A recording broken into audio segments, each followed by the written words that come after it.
Muito boa noite a todos os amigos dos nossos estudos do Livro dos Espíritos. Sejam muito bem-vindos. Hoje, nessa terça-feira que vocês estão assistindo o estudo, como eu estou viajando durante essa semana, então eu preferi deixar um estudo gravado para garantir que vocês tivessem um estudo hoje novo, para assistir. Especialmente porque o tema é muito interessante, essa questão da alma, que é o tema que estamos abordando. E aí preferimos, então, para garantir, gravar o estudo de hoje. Nós estamos no capítulo, na parte segunda, de O Livro dos Espíritos, capítulo 2, Emancipação dos Espíritos, e estamos tratando da alma. Na semana passada, nós paramos no comentário de Kardec, a questão 140. E hoje nós iniciamos então com a questão 141. E essa questão 141, ela é relativamente complexa. Nós precisamos ter cuidado quando analisamos essa e questões equivalentes a essa aqui. Então vamos ver. Kardec pergunta: há alguma coisa de verdadeiro na opinião dos que pretendem que a alma é exterior ao corpo e o circunvolve? Então, na época, certo? Naquele período ali em que Kardec estava formulando a codificação espírita, existia entre um grupo ou grupos, não sabemos dizer, mas a ideia da alma ser exterior ao corpo, certo?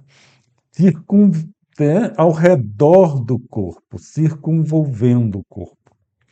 E a resposta dos espíritos é que a alma não se acha encerrada no corpo. Então, nós já começamos com a primeira informação.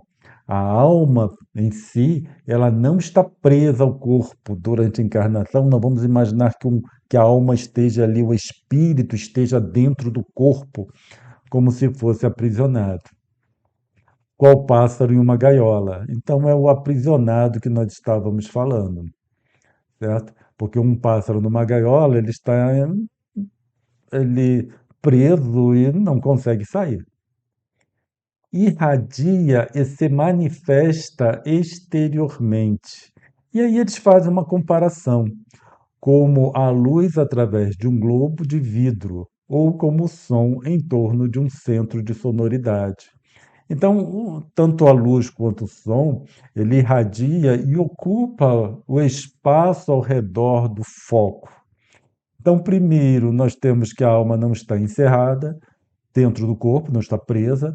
Segundo, que esta alma irradia, que o espírito irradia. E aí ele diz, neste sentido, se pode dizer que ela é exterior ao corpo, como não estando presa e irradiando, então nesse sentido pode dizer que ela é exterior, sem que por isso constitua o envoltório do corpo. Então, ao mesmo tempo que o corpo não, que o espírito não está encerrado dentro do corpo, então o corpo não é um envoltório que prende esse espírito, também o espírito não é um envoltório do corpo, certo? Então o corpo não é uma prisão propriamente dita. Só que a resposta continua. Eles dizem o seguinte: a alma tem dois invólucros, um sutil e leve é o primeiro, ao qual chamas perispírito. Outro, grosseiro, material e pesado, o corpo. A alma é o centro de todos os envoltórios, como o germen em um núcleo, já o temos dito. Então, aqui existe uma aparente contradição. No primeiro momento, eles dizem que a alma não está presa ao corpo, qual pássaro numa gaiola, que se irradia, e que se manifesta fora do corpo, e depois eles vêm dizer que a alma tem dois envoltórios, como se, né, se estivesse ali envolvida tanto pelo perispírito, que é tudo que existe entre espírito e corpo, e o corpo propriamente dito, que é o mais pesado. A alma é o centro de todos os envoltórios como germe em um núcleo. Só que quando falo germe em um núcleo, tanto o germe quanto né, o núcleo de uma fruta, por exemplo, o centro de uma fruta, os dois são materiais, certo? Tanto a semente, o germe, quanto o fruto propriamente dito, os dois são matéria. Então, assim, quando nós é nessa analogia, o que vem à mente é um dentro do outro, como no fruto. Só que espírito e corpo não são matéria todos os dois. O corpo é matéria, mas o espírito não. Então nós vemos que existe uma aparente contradição e não é trivial essa interpretação. E aí o que nós pensamos então? Hoje em dia, nós temos a possibilidade de utilizar a inteligência artificial. E a inteligência artificial, ela está disponível para todos, é uma ferramenta gratuita. Existe a versão paga, é claro, mas tem a versão gratuita também, que funciona perfeitamente. Então, nós resolvemos recorrer à inteligência artificial. Então, primeiro, nós fomos perguntar ao Copilot, que é a inteligência artificial da Microsoft. Então, nós colocamos a seguinte pergunta, porque anteriormente nós vimos, junto com a inteligência artificial, nós vimos uma tradução da versão em francês dessa pergunta, da 141, para estabelecer aqui o tema da conversa com a ferramenta. Aí depois nós perguntamos: como entender esta resposta? Ao mesmo tempo que não está dentro, é o centro, pontinho, pontinho, pontinho. Aí a inteligência artificial responde. O que essa resposta está tentando transmitir é uma visão não materialista da alma, usando imagens para explicar algo que, por natureza, é difícil de descrever. Então, nós vemos ali que, inclusive, uma inteligência artificial, ela consegue, analisando essa resposta, consegue avaliar o grau de complexidade dela, porque são coisas difíceis de descrever, certo? É difícil para nós hoje descrever com as palavras que nós temos, e também era difícil para os espíritos responsáveis pela codificação descreverem, né, de uma forma mais clara para nós. Eles até entendiam assim na completude da questão. Eles têm um entendimento mais completo. Só que eles precisam passar esse entendimento em palavras para que nós possamos compreender. Então, nós vemos aí que tem uma certa complicação nesse processo, que não é trivial. Então, é difícil de descrever. E aí a ferramenta coloca: vamos destrinchar. E continua. Pelo segmento, pela afirmativa, não está dentro como o pássaro na gaiola. Vai analisar primeiro esse trecho. Aqui, o texto rejeita a ideia. Lendo essa primeira parte. Aqui, o texto rejeita a ideia de que a alma seja um objeto físico preso dentro do corpo. A comparação com a luz ou o som mostra que a alma transcende os limites físicos. Ela se manifesta para fora, influencia e se expressa além do corpo. Então, é essa transcendência dos limites físicos que é um ponto nevrálgico no entendimento dessa relação entre espírito e corpo. Porque a alma. Porque, assim, para nós, a analogia é a questão da matéria, é uma analogia material, que nós fazemos essa analogia naturalmente. Mas quando vamos tentar compreender questões como esta, aí, nós, aí é necessário transcender os limites físicos na nossa mente, na nossa avaliação. Então, o espírito, ou a alma, ela transcende os limites físicos. Se ela transcende os limites físicos, aí é fácil de nós entendermos que ela não está dentro, não está fora, porque dentro e fora são limites físicos. Então, no momento, eu estou dentro do meu escritório aqui na minha casa, certo? Porque meu corpo é matéria, os limites do meu escritório são materiais, então eu tenho dentro e fora. Agora, quando nós vamos considerar o que transcende os limites físicos, aí não existe fora nem dentro, certo? Continuando, mas é o centro, no segmento da resposta em que diz que a alma é o centro. E a ferramenta, ela esclarece. Mesmo irradiando para fora, a alma é apresentada como o núcleo essencial do ser. Isso aí não temos como discutir, certo? Porque quando nós colocamos núcleo essencial do ser, não estamos considerando os limites físicos, os limites da matéria.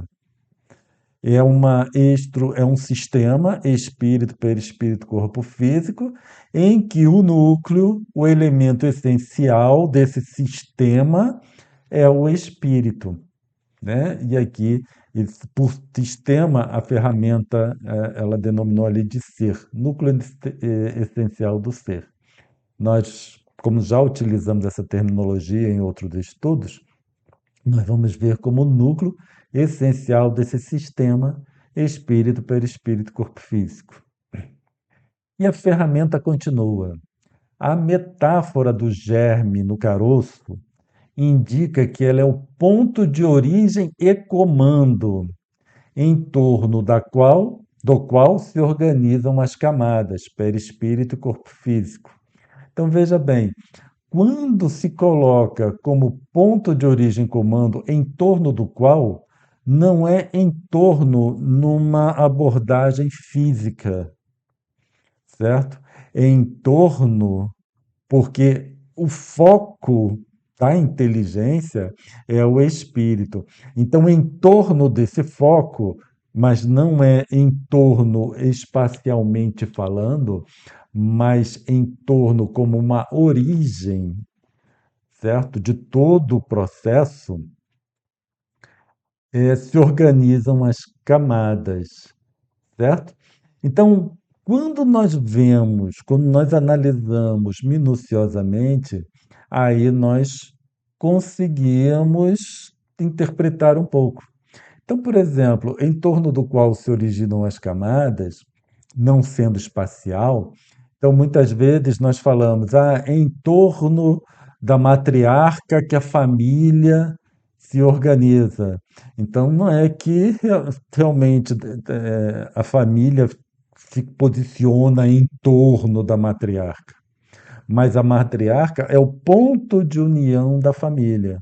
Então, toda a organização familiar ela se desenvolve baseado nesse ponto focal, que é a figura da matriarca. Então, nós conseguimos dessa forma fazer uma analogia, certo? Em que não tem um ponto de origem, de um ponto focal, mas que o entorno não é entorno em uma interpretação espacial, tá bem? E eles continuam, as duas camadas, ou desculpa, os dois envelopes, perispírito, camada sutil, intermediária entre a alma e o corpo físico. Novamente, por perispírito, sempre vamos interpretar o que não é espírito, o que não é corpo físico. É tudo que está nesse meio. Tá? Novamente, meio aqui não é uma questão espacial, tá? São as limitações da nossa linguagem. Então, por meio, não vamos interpretar como espacialmente falando. Nós vamos colocar, né, dois pontos ou dois, duas componentes de um sistema, e o que não é um, não é o outro, é o que está no meio. Mas, novamente, não é o meio espacialmente falando.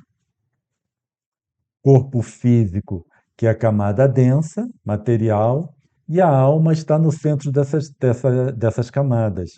Mas sua influência e presença não se limitam ao espaço físico do corpo.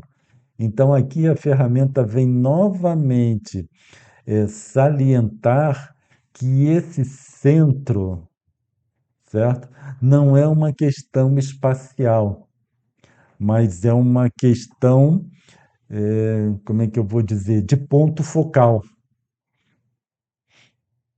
E aí faz um resumo da ideia. A alma é como uma chama no centro de uma lanterna. O centro é a fonte de luz, a alma. A luz atravessa o vidro e se espalha, a manifestação para fora. O vidro e a estrutura da lanterna seriam perispírito e corpo. Então, aqui ele faz uma analogia, mas sempre lembrando que é uma análise material, mas com interpretação que transcende a matéria propriamente dita. Está certo? Eu espero que tenha ficado claro. Então, nós percebemos que assim, na interpretação dessa inteligência artificial, o Copilot da Microsoft traz de uma forma bem esclarecedora o entendimento, um norte pelo menos, para o entendimento dessa questão, que, como já falamos, é relativamente complexa. Então, creio que possamos seguir com o nosso estudo, seguindo para a questão 142. Os espíritos, desculpa, Kardec pergunta: que dizeis dessa outra teoria, segundo a qual a alma, numa criança, vai se completando a cada período da vida? Nós percebemos por essas perguntas de Kardec que tinham várias teorias. Ainda existem várias teorias para a alma, para o espírito. Só que agora, como nós ficamos mais ligados assim com os conceitos espíritas, aí não nos damos conta dessa diversidade de entendimento.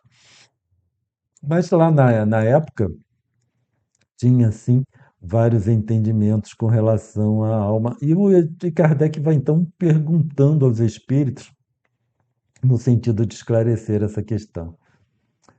E aí eles respondem: o espírito é uno e está todo na criança como no adulto.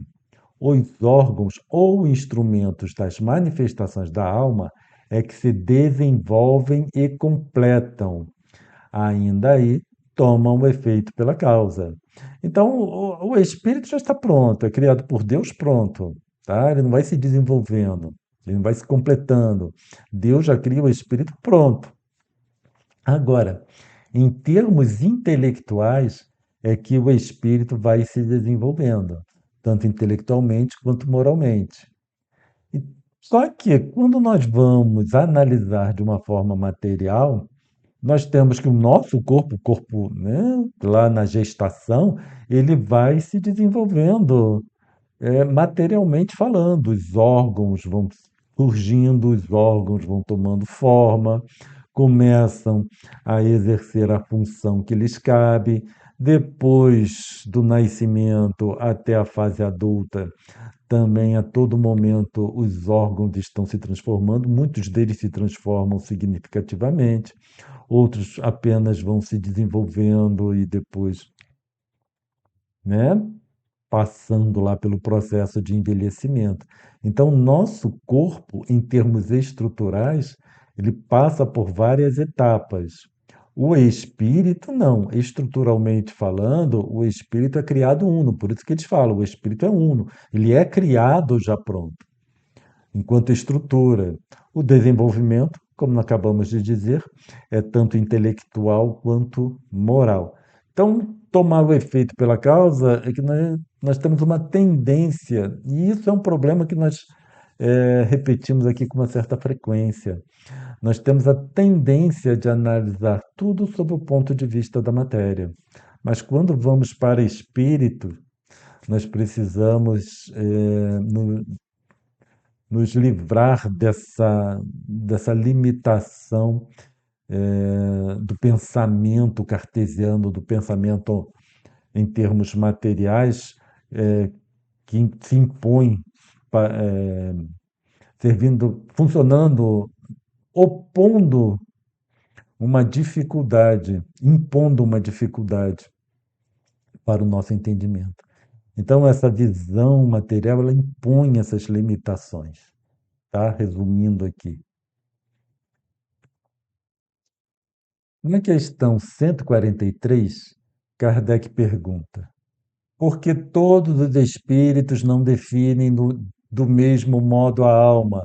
Então, tanto na época, tanto tinham questões dos encarnados, várias definições de encarnados para a alma, mas nós vemos que é mais complexo do que isso, porque inclusive entre os desencarnados haviam várias definições. Então, havia uma diversidade de definições para a alma, inclusive dentre os desencarnados.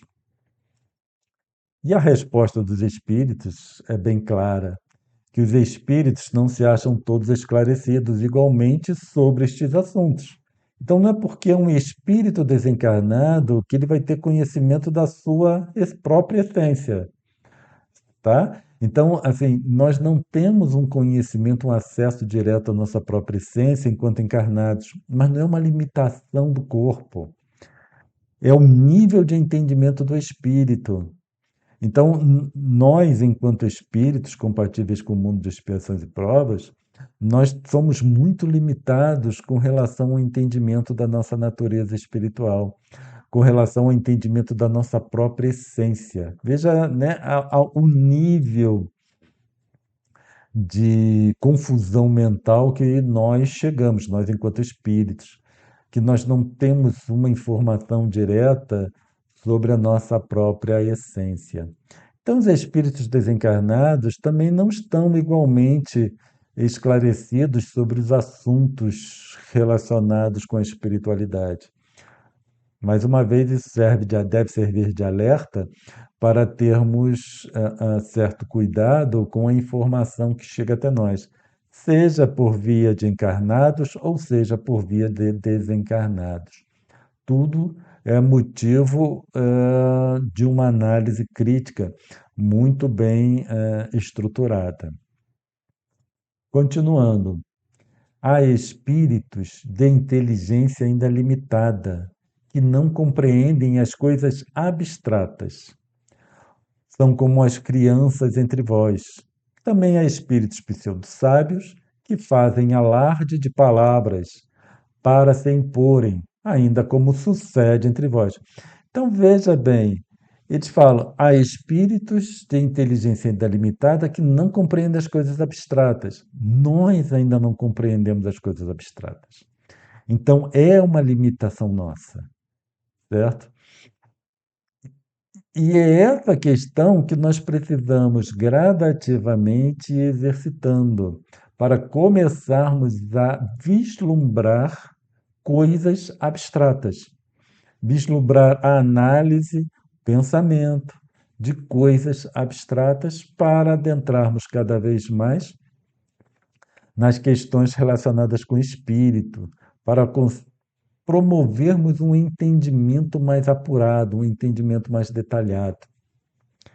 Então, são como as crianças entre vós. Então, são como as nossas crianças, que ainda têm um conhecimento muito limitado. Só que nós, adultos, também temos conhecimento muito limitado com relação às coisas abstratas. Além dessa limitação, há espíritos pseudo-sábios que fazem alarde para se imporem, como sucede entre vós. Então, também, dentre os encarnados, tem aqueles espíritos pseudo-sábios que utilizam de palavras, utilizam de alguns títulos para se imporem, imporem suas ideias.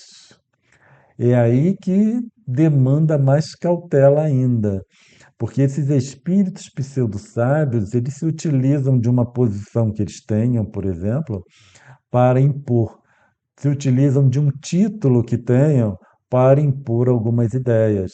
Mas vejam bem, os títulos, eles estão relacionados com a ciência acadêmica, com coisas materiais, está certo?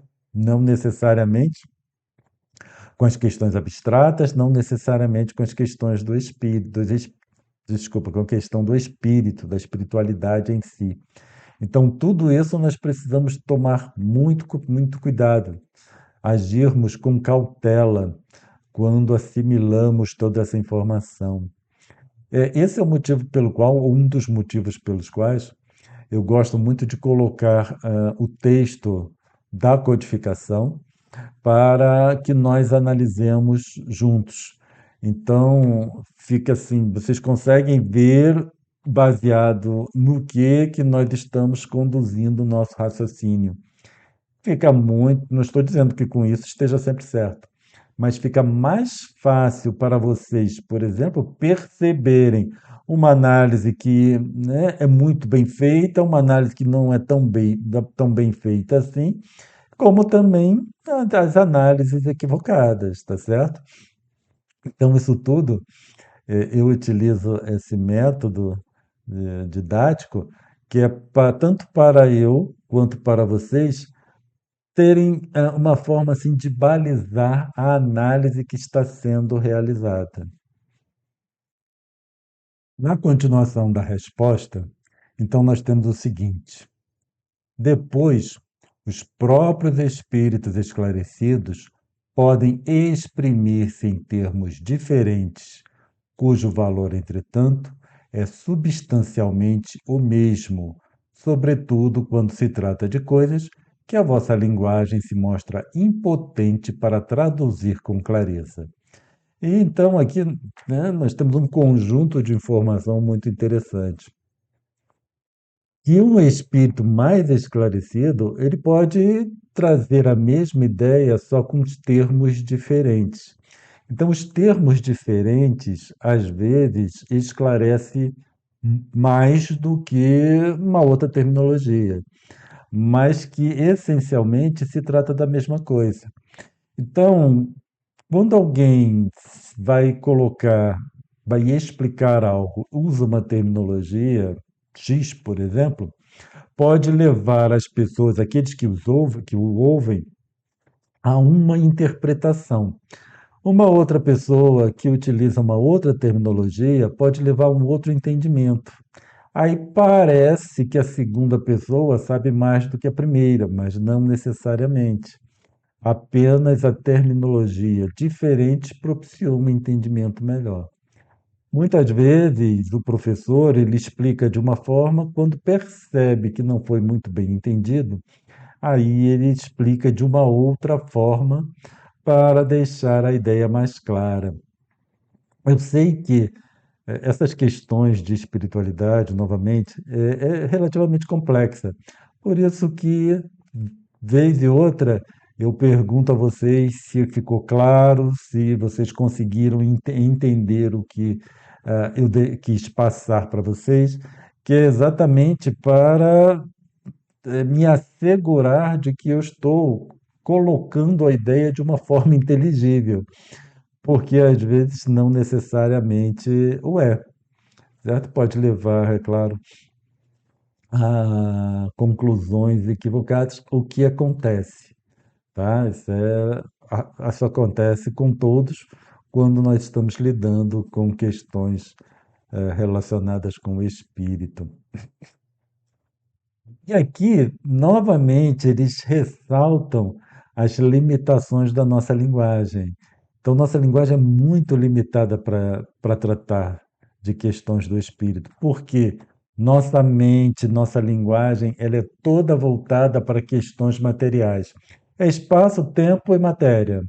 Nosso pensamento e a nossa linguagem é voltada basicamente para isso: espaço, tempo e matéria. Só que nós precisamos de tratar de questões de espiritualidade. Todas as religiões em si necessitam tratar dessas questões. E aí vão se, formulando ideias, formulando fórmulas para apresentar uma ideia, utilizando uma mesma linguagem, é claro, e eventualmente vai se desenvolvendo uma linguagem própria. Quando nós pegamos a codificação, por exemplo, Kardec cunhou alguns termos para poder exprimir uma determinada ideia. O termo espírita é um deles, certo? O termo espírita, espiritismo, foi cunhado por Kardec para, para expressar a ideia daqueles que são adeptos ao espiritismo ou à doutrina espírita. E, seguindo, recorre então a figuras, a comparações que tomais como realidade.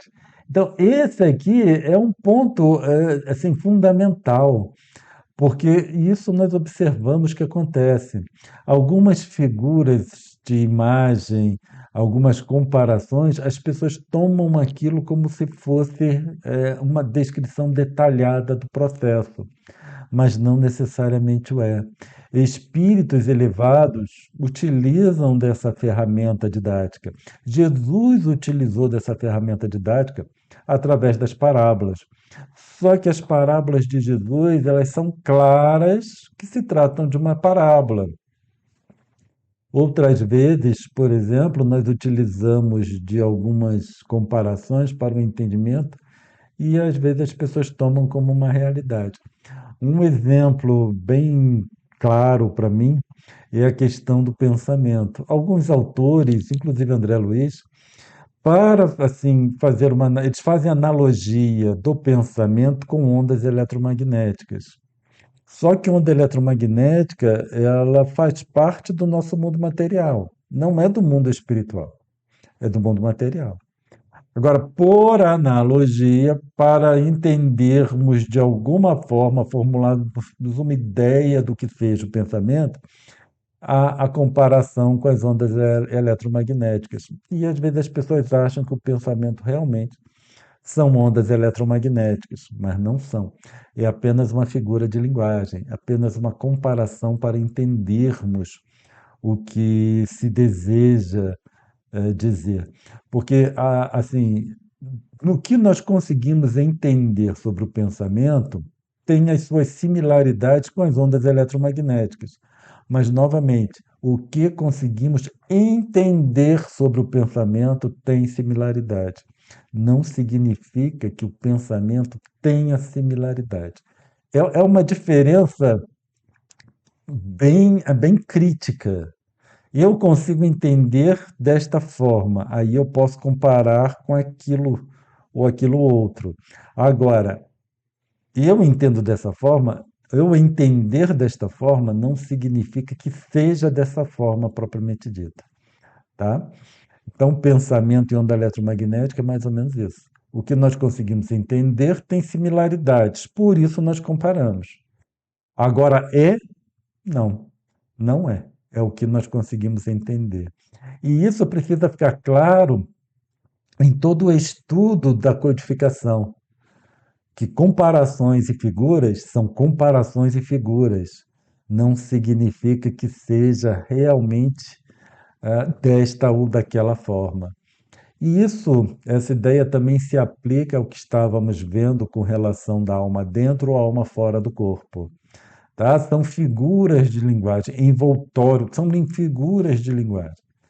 São comparações que nós fazemos com o fruto do espírito com o corpo físico, quando compara com um fruto, por exemplo, é uma comparação, mas não significa que seja exatamente daquela forma. Então, acredito que agora, com essa colocação aqui dos espíritos, tudo isso que viemos falando ao longo do estudo dessa noite tenha ficado claro, tá? Na 144, Kardec pergunta: o que se deve entender por alma do mundo? Também era algo que existia e existe ainda hoje, essa ideia de alma do mundo. Então, o que se deve entender por alma do mundo? Aí eles respondem: o princípio universal da vida e da inteligência, do qual nascem as individualidades. Então veja, assim, é sempre eles sempre se utilizam uma forma de demonstrar a origem de certas ideias. Então, alma do mundo, se eu comparar a alma do mundo com a minha, né, com a alma encarnada, o espírito encarnado, tudo aquilo que nós estivemos falando a respeito da relação espírito-corpo, se nós tomarmos alma do mundo da mesma forma, aí pronto, aí não faz sentido. Aí você diz que é um absurdo, que não tem alma do mundo. Mas tudo depende do significado que se dê a determinada palavra. E eles já falaram isso, tudo depende do significado que dê a palavra alma. Acho que nós vimos na semana passada ou retrasada, não lembro bem. Tudo depende do significado. Então, se entender a alma de uma forma mais abrangente, aí alma do mundo é o princípio universal da vida e da inteligência, do qual nascem as individualidades. Mas os que se servem dessa expressão não se compreendem, as mais das vezes, uns aos outros. O que isso significa? Que a alma do mundo, cada um interpreta de uma forma.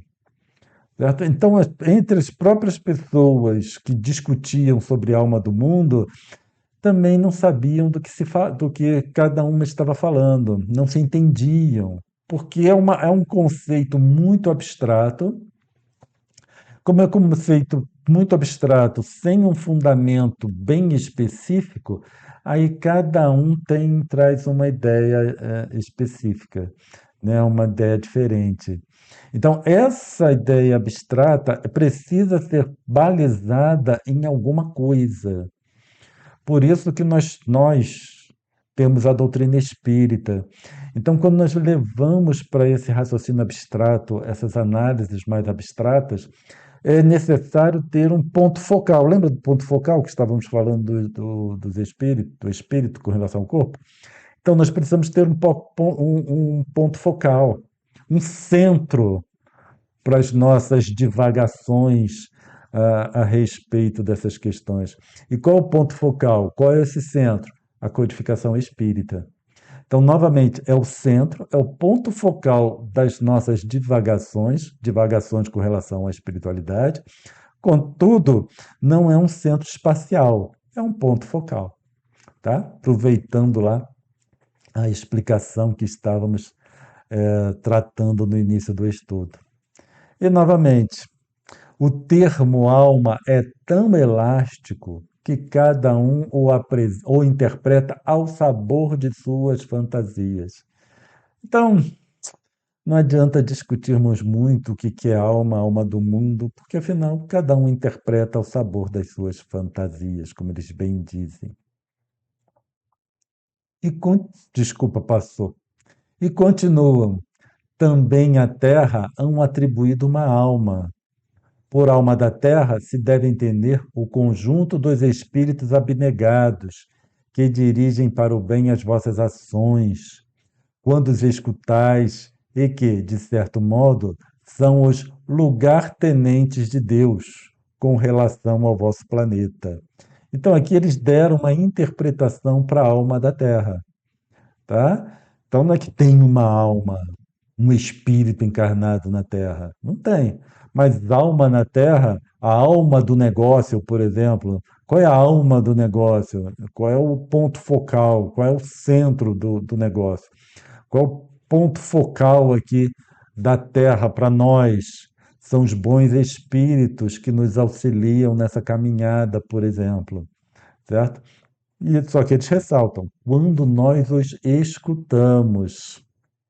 Então, esses espíritos são os tenentes, que ele utilizou esse termo lugar-tenente, são os tenentes, são os soldados de Deus para conduzir o nosso planeta da melhor forma possível. Por que da melhor forma possível?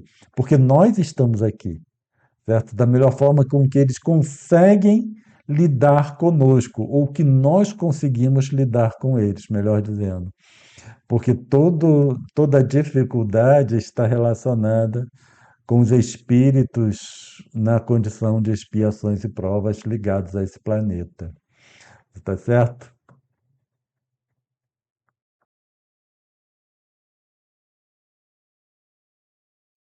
Então, é, ainda tem algumas questões para lidarmos com essa questão da alma, mas nós vamos parar aqui no momento para não corrermos muito.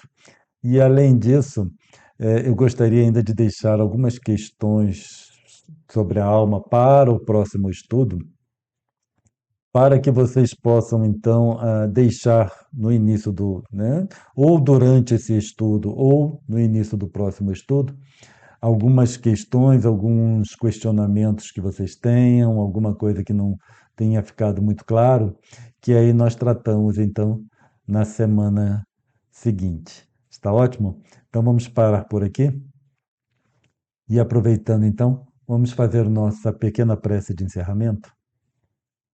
Vamos elevar nossos pensamentos para agradecermos a Deus e a Jesus por toda a oportunidade que temos, Senhor, por tudo aquilo que a tecnologia atual nos possibilita, nos auxilia no estudo da doutrina espírita, assim como deixar um estudo gravado para que possamos todos nós assistirmos. E assim, Pai amado, agradecidos, pedimos a permissão para encerrarmos o estudo dessa noite. Então, muito obrigado a todos vocês pela presença e pela participação. Desejamos uma boa noite de descanso, muita paz e nos encontramos novamente na terça-feira que vem, às 21 horas. Muita paz e até a próxima.